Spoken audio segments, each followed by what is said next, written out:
Shalom Bapak Ibu Saudara yang dikasihi Tuhan yang ada di rumah saat sore hari ini. Saya yakin dan percaya bahwa Bapak Ibu selalu dalam lindungan Tuhan. Mari persiapkan hati kita untuk mengikuti ibadah renungan tengah minggu. Bapak, kami bersyukur Tuhan. Kami tahu kalau kami ada sampai hari ini, itu semua karena kasih dan anugerah daripada-Mu. Sore hari ini Tuhan, jemaat-Mu yang ada di rumah yang akan mengikuti ibadah renungan tengah minggu pada sore hari ini, kami bersyukur Tuhan, penyertaan-Mu yang luar biasa selalu ada bagi keluarga kami. Karena Engkau selalu mengasihi kami Tuhan, perlindungan-Mu selalu ada bagi kami. Kami punya Allah yang sanggup, kami punya Allah yang luar biasa. Biar hati kami selalu kuat Tuhan, biar hati kami selalu tegar, karena Engkau ada selalu bersama-sama dengan kami. Engkau selalu ada Tuhan di setiap waktu kami membutuhkan Engkau. Pertolongan-Mu tepat Tuhan pada waktunya bagi kami. Terima kasih Bapa, hanya di dalam nama Tuhan Yesus kami bersyukur, kami berterima kasih buat sore hari ini. Mari jemaat yang dikasihi Tuhan, sama-sama kita angkat satu pujian. Tuhan pasti sanggup.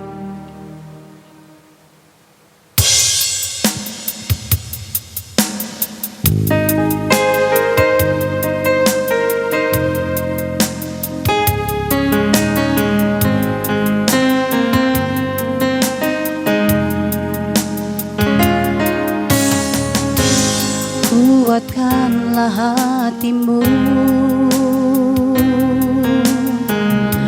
lewati setiap persoalan. Tuhan Yesus selalu menopangmu. Jangan berhenti harap padanya. Tuhan pasti sanggup, tangannya takkan terlambat untuk mengangkatmu. Tuhan pasti sanggup, percayalah, Dia tak tinggalkanmu. Engkau sanggup Tuhan, Engkau sanggup menolong kami.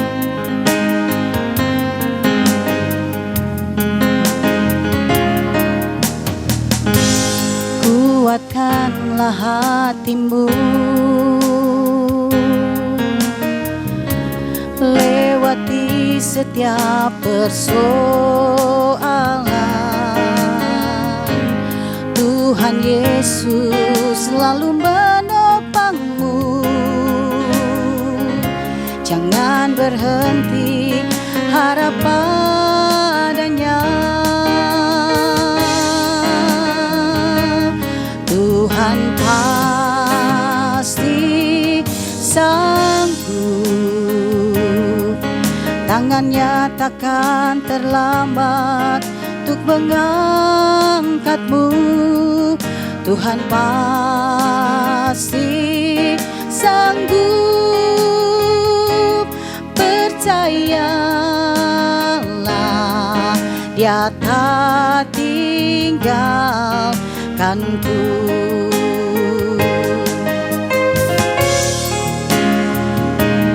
Tuhan pasti sanggup, tangannya takkan terlambat untuk mengangkatmu. Tuhan pasti sanggup, percayalah, Dia tak tinggalkanku. Dia tak tinggalkanku. Dia tak tinggalkanku. Haleluya, haleluya, haleluya.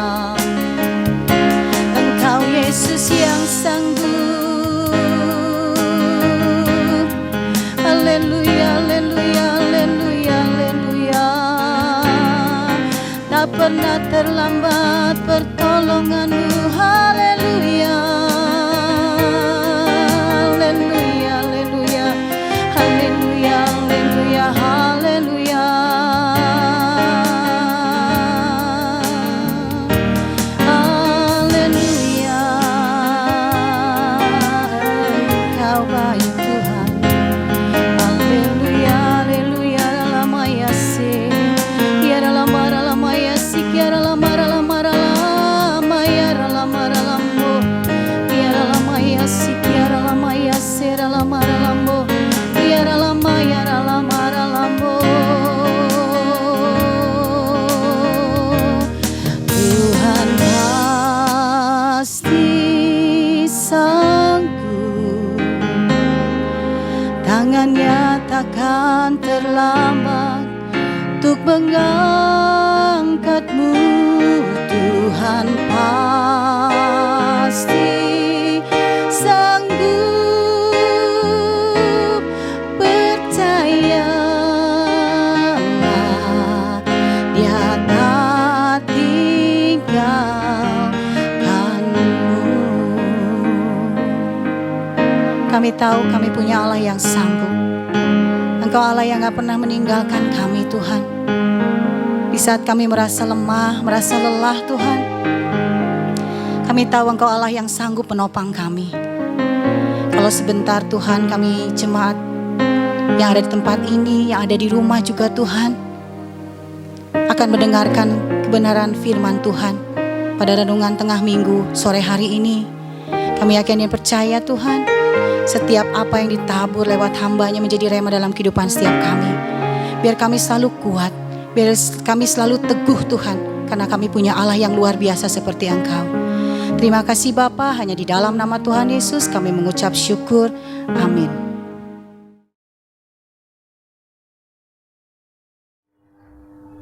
Shalom, selamat sore Bapak Ibu Saudara, selamat malam juga, selamat pagi. Kapanpun Bapak Ibu Saudara mengikuti ibadah RTM ini, yang pasti hari Kamis adalah waktu tayang RTM jam 5 sore ya. Jadi buat Bapak Ibu Saudara jangan lewatkan ibadah RTM ini, karena pastinya akan memberikan berkat bagi kita semua. Baik saudara-saudara, saya berdoa semua kita dalam keadaan sehat. Buat saudara juga yang mungkin sedang masa pemulihan dari sakit COVID, saya berdoa juga Tuhan yang memulihkan 100%. Oke, sebelumnya saya ada judul ya.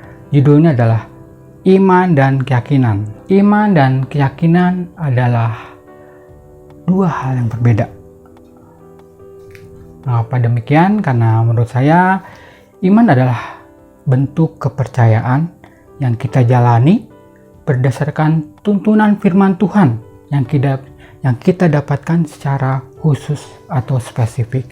Sedangkan keyakinan adalah bentuk kepercayaan yang kita jalani berdasarkan kata-kata manusia.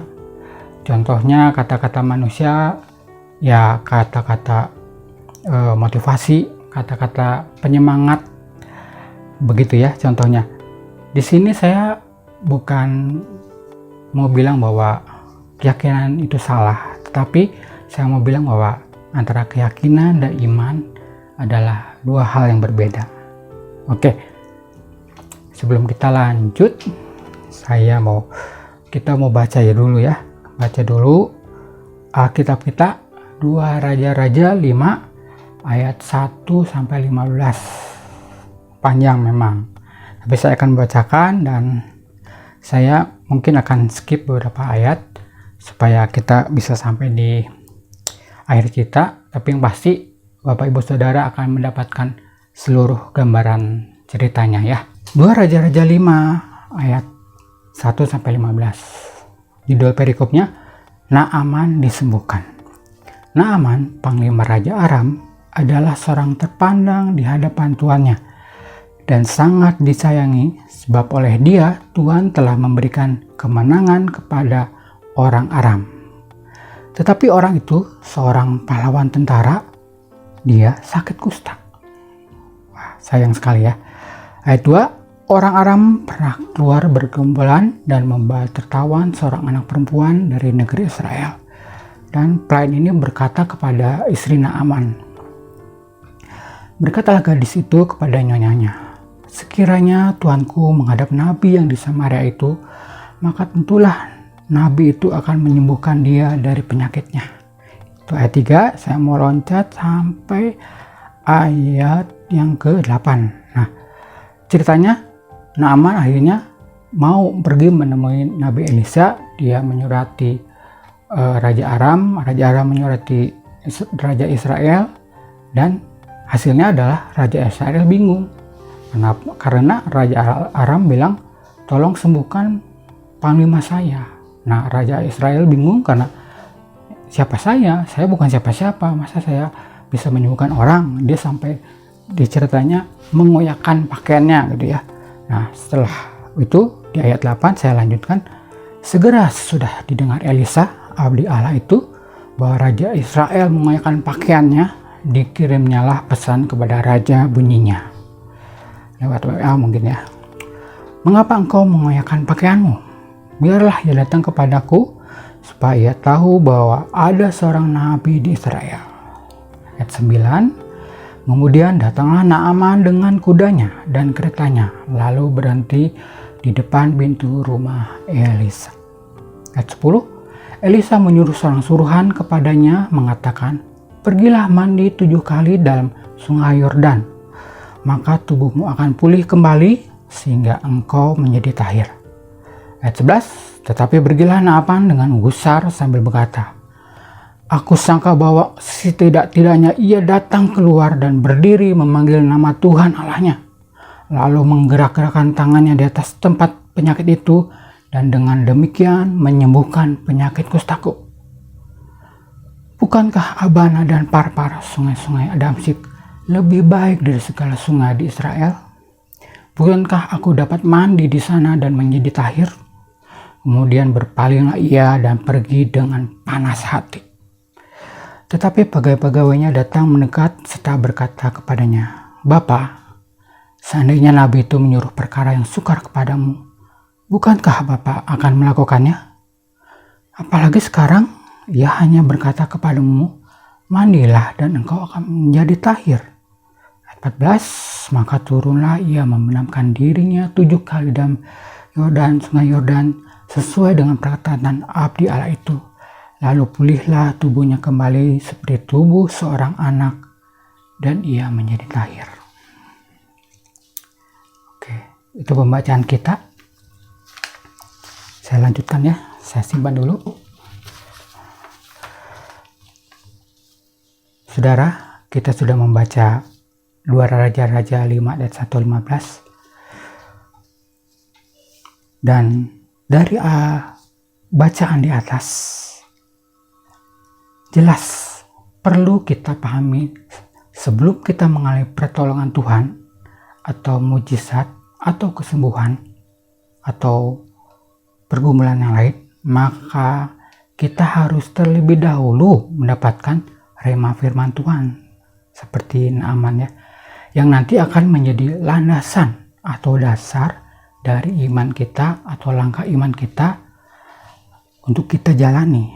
Ingat ya, ada ayat Ibrani 11 ayat 1. Iman adalah dasar dari segala sesuatu yang kita harapkan. Oleh karena itu, firman Tuhan adalah dasar kita beriman, bukan keyakinan. Iman dan keyakinan beda. Oke. Dan firman Tuhan yang kita dapat dari Tuhan itu bersifat eksklusif. Artinya hanya berlaku buat kita atau berlaku buat saudara. Yang berlaku buat saya tidak berlaku buat orang lain. Begitu maksudnya ya. Artinya sekali lagi, firman Tuhan yang kita dapat dari Tuhan bersifat eksklusif. Ya, beberapa waktu yang lalu ada kesaksian tentang anak yang sakit keras, dan ayah anak tersebut mendapat rema atau suara Tuhan untuk dia menyanyikan lagu rohani di masa anaknya dirawat di rumah sakit. Dan karena ketaatan ayahnya itu, akhirnya anak tersebut mengalami kesembuhan yang dari Tuhan. Puji Tuhan ya. Saudara, rema atau suara Tuhan yang sang ayah dengar itu, yang sang ayah anak itu dengar, pastinya hanya berlaku buat pergumulan keluarga ayah tersebut. Tidak bisa diterapkan buat semua pergumulan orang lain dengan kasus yang mungkin sakitnya sama. Jadi get your own rema, artinya dapatkan rema yang khusus dari Tuhan hanya buatmu. Begitu saudara. Karena saudara,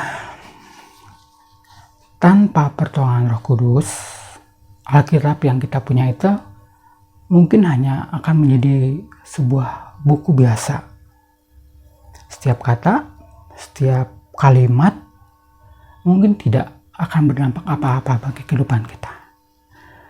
Tetapi setiap kata-kata dan kalimat dalam Alkitab akan menjadi kata-kata yang membangun, memberikan nasihat, teguran, dan juga bimbingan ketika setiap kata-kata dan kalimat di Alkitab itu diterangi oleh cahaya kuasa Roh Kudus.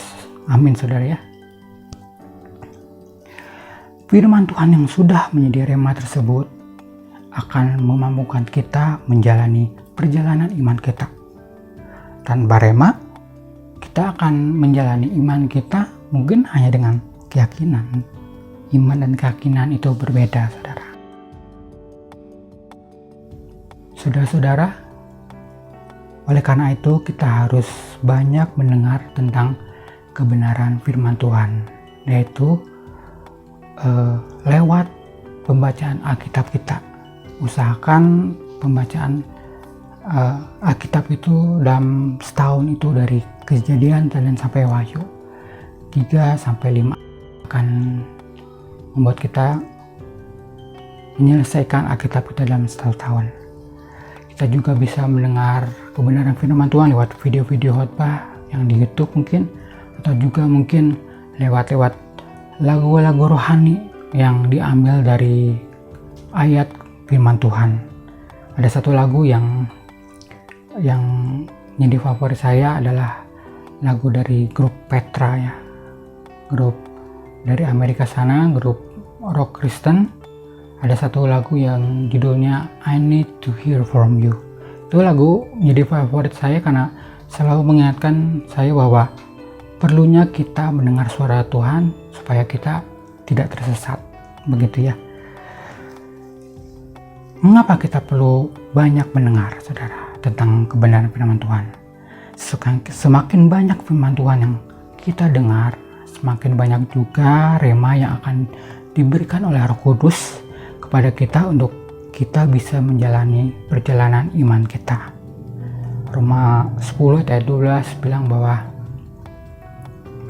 iman timbul dari pendengaran akan firman Kristus. Amin saudara ya. Oke, setelah saudara mendapatkan rema firman Tuhan dan saudara menjalaninya dan akhirnya Tuhan menjawab. Itu hal yang luar biasa saudara ya.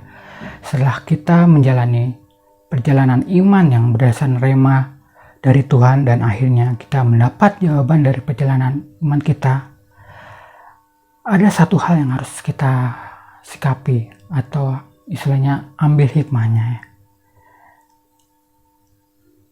Jadi apakah ada maksud Tuhan lewat perjalanan iman yang kita lewati tersebut? Pastinya harus ada yang kita bisa pelajari saudara ya. Dari cerita 2 Raja-Raja 5 itu kita tahu bahwa Naaman harus menjalani proses sebelum dia akhirnya sembuh. Dia mendapat instruksi dari Elisa lewat suruhan si Elisa ya. Jadi bukan dari Elisa langsung. Hal mana yang membuat seorang Naaman yang panglima perang dari kerajaan Aram itu menjadi marah. Dia merasa diremehkan sebagai panglima kerajaan. Dan sebelum dia datang ke Elisa, dia berpikir bahwa seharusnya Elisa itu mengadakan ritual-ritual tertentu ya, yang sepatutnya dilakukan bagi seorang Naaman yang secara dia panglima Raja Aram gitu ya. Dia mungkin berpikir mestinya harus ada gelar karpet merah atau ada acara tertentu, mungkin pikirannya begitu ya. Tetapi bukan itu yang diterima Naaman. Alih-alih Elisa yang berbicara langsung kepada Naaman, ini malah kacungnya yang disuruh berbicara kepada Naaman, yang disuruh sama Elisa. Dan sekali lagi Naaman itu jengkelnya setengah mati, saudara ya, marahnya kita tahu ya. Dia malah bilang bahwa memangnya nggak ada sungai yang lebih baik di Israel selain dari Yordan.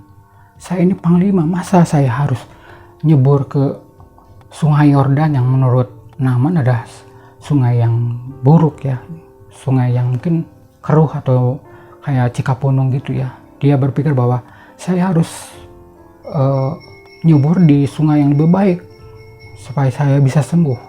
Itu pikiran dia, saudara ya. Tapi ya itu ya, ego Naaman bergejolak. Dia marah, dia nggak terima. Namun akhirnya kita tahu ya, pegawai-pegawainya menenangkan dia dan membujuk Naaman untuk melakukan apa yang disuruh Nabi Elisa bagi Naaman. Teman-temannya menyadarkan bahwa apa yang disuruh oleh Nabi Elisa melalui suratnya itu hal yang remeh sebetulnya. Kenapa mesti marah? Lakukan aja. Akhirnya Naaman mandi 7 kali dan menjadi tahir. Hari itu Naaman bukan saja mendapat kesembuhan, tapi dia juga belajar. Dia belajar 3 hal, saudara. Dia belajar bagaimana dia harus taat. Dia harus taat kepada instruksi Nabi Elisa yang disampaikan oleh suruhannya. Dia harus belajar sabar. Sabar 7 kali berendam. Enggak baru 3 kali terus dia mungkin merasa sembuh dan dia sudahi, enggak. Dia tetap jalani 7 kali berendam itu. Dan satu lagi, dia belajar untuk rendah hati. Dia mau mengikuti saran dari pelayan dari istrinya itu ya, tentang Elisa. Itu satu bukti rendah hati dari Naaman. Oke saudara-saudara, belajar dari pengalaman Naaman, demikian pula kita. Bukan hanya kita mendapat jawaban doa lewat perjalanan iman kita, tetapi kita mau menjadi manusia yang lebih diubahkan. Lebih taat, lebih sabar, dan lebih rendah hati. Semua yang kita alami itu akan membuat kita menjadi manusia yang dewasa secara rohani, dewasa secara penuh. Dan lewat proses yang kita alami, kita mau lebih lagi mengenal pribadi Tuhan secara mendalam. Bukan seperti umat Israel yang berulang kali mengalami mujizat Tuhan, tapi mereka tidak pernah belajar. Setiap ketemu dengan kesusahan, mereka ngomel. Mereka menyalahkan Tuhan, tidak pernah belajar dari pertolongan Tuhan yang sebelumnya. Dan saya harap kita tidak menjadi seperti itu. Malah kita mau belajar bahwa kalau dulu Tuhan sudah menolong hari ini dan besok-besok, Tuhan juga akan menolong. Amin. Tuhan Yesus memberkati. Saudara-saudara, mari kita mau sama-sama berdoa. Bapa yang baik, terima kasih, kami ucap syukur untuk firman-Mu yang sudah kami dengar. Biar kami mau tetap mengandalkan Engkau di masa-masa kesulitan kami, di masa-masa yang sedang tidak menentu saat ini Bapa. Kami mau mendengar suara-Mu supaya jalan kami selalu terang di hadapan kami Bapa. Terima kasih. Sebelum juga mengakhiri, hamba-Mu mau berdoa buat jemaat-Mu yang terdampak oleh pandemi ini dan juga terdampak oleh masa PPKM yang masih berlanjut. Tuhan, bagi yang sedang kehilangan pekerjaan, Kami percaya Tuhan, Engkau yang membuka jalan, Engkau yang membuka jalan-jalan-Mu, sehingga pekerjaan baru atau mungkin juga usaha yang baru bisa terbuka bagi jemaat-Mu. Kami ucap syukur Tuhan, kami percaya bahwa Engkau adalah Allah yang setia. Selama kami mau mengenalkan Engkau, Engkau juga yang akan menunjukkan jalan-Mu bagi kami semua. Terima kasih Tuhan, biar kami juga sama-sama semua tetap sehat, menjaga kesehatan, menjaga semua keberadaan kami, sehingga kami boleh tetap bisa memuliakan nama-Mu Tuhan. Di dalam nama Tuhan Yesus, kami mengucap syukur dan berdoa. Kami mengakhiri ibadah RTM kami hari ini.